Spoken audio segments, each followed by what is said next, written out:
Have you ever had such a dream during the long and stressful workday about sitting in a warm corner with a book in your hands and just enjoying your cozy evening discovering and thrilling fantastic worlds? Or solving problems in detectives? Or learning more about new subjects, starting from cat laws people have to follow, finishing with astrophysics? Finally, this moment came. You're at home and it looked almost like you reached your goal. But then, suddenly, Instagram or Facebook grabbed you in its virtual hugs, or a movie watched by other family members, or other exceptionally necessary things to deal with. An inner wish and even your brain you teased all day pushed you to say no and go reading. But at the same time, procrastinator routine was already switched on. Disappointing, isn't it? That's how it worked for me. When I enrolled in secondary school, I was already a crazy bookworm. I used to get up early every morning of my summer holidays, living in my grandparents' town, and rush to the library. I wanted to take as many books as it was possible to satisfy my curiosity. My boy peers didn't quite understand what was wrong with me, as I enjoyed playing basketball the same as reading. But year by year, as any other normal teenager, I started to struggle with my time management. Trying to combine both education at art and secondary school, attending karate lessons or dance club or swimming pool another year, I began to feel myself like a seal who was juggling with the balls, or just trying to juggle. Feeling the closeness to the culmination, I decided it's time to stop this awful ritual of I don't have time for reading once and forever. I promised myself to read one book per week.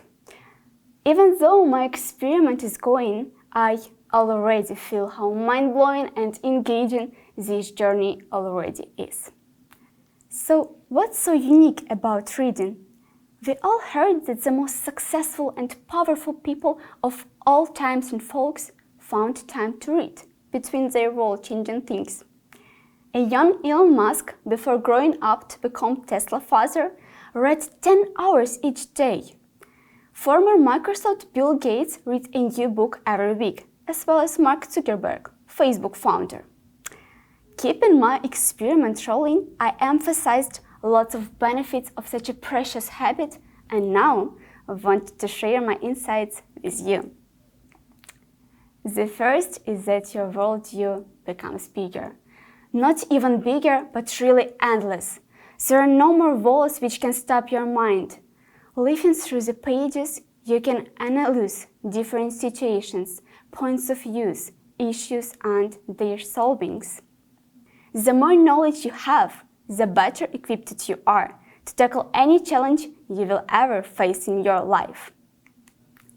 21st century became gifted with an enormous development of technologies. It helped humanity to make a considerable step almost in all fields. But to be honest, we have to recognize our concentration doesn't find it so cool. Whenever a social page is opened, our attention usually just lose. But really, mostly for what? A new cute kitten's photos? Memes? Yeah, I enjoy all this stuff very much, but not when it breaks all my working plans. Books are the key to become more concentrated. Improving such a skill where reading will be later much easier to implement on a daily basis. Do you remember yourself reading some kind of literature, for example, detective, and trying to predict what will happen next? That's how our critical thinking works. Words on a piece of paper have tremendous power. They keep our minds always active, giving it food for reflections. And particular reflections are the source of dreams and passions, which later move the world forward. What was your least favorite Okay, it's too softly said. Have you ever had such a dreadful class in school which you had in your nightmares? 'Cause I did. I hated biology with all my heart. But once, everything changed. I was reading Jules Verne's novel and just fell in love. In deep love with his descriptions of trees, plants, and animals.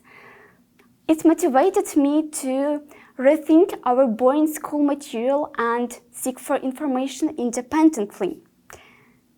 One day, you can see yourself, for example, reading a book about engineering, being an artist deeply in your soul. Any topic can be fascinating if you find right books written with right words by the right people. The last but not least is that kind of relaxation and self-awareness I've experienced during my experiment. What can be better than forgetting all daily troubles and struggles and deepen in the other world? Such sort of meditation became a significant ceremony when all my thoughts go away and I can just recharge. You can say now, okay, Yasa, we understood that reading is worth it, but still, we don't have time for it. And I will tell you, if Bill Gates, Michael Zuckerberg, and even me managed to find time to read, then everyone can. Here, I formulated 5 small rules that helped me to find time in my busy schedule and I hope will serve you as well. Firstly, start. Really, just start. It may be terrifying, but now you know the value of reading and should not be afraid of self-improving. Secondly, choose the books you like. It is not so important which books you read for the first time.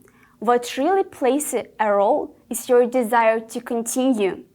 If you start with something boring or too complicated, it can just destroy your great intention. Thirdly, dump bad books or books that are above your head. It is pretty connected with the previous one, but it is crucial to know even if you're a profi reader. So just leave a book for some time and return one day if you feel the need to try again. The first one is limit distraction. Lock your phone, put it in the darkest corner of your home, turn off Wi-Fi if you necessitate it.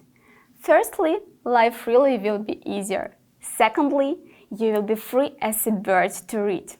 What is more, if you have such an opportunity, do it outdoors and enjoy the calmness inside. The last is reflect on the reading. You can do it while you're thinking, or what is much better, while discussing with your friends or using online portals. There is a variety of options, but please do it, as it will help you to replace the information to the long-term memory for the rest of the life and later manage it freely. Finally, I believe that curious people are those ones who make our planet rolling. Stay curious and not let the circumstances terminate your life. Say no to all cute kittens on Instagram. You deserve the best books and only a life life instead. Thank you for your attention.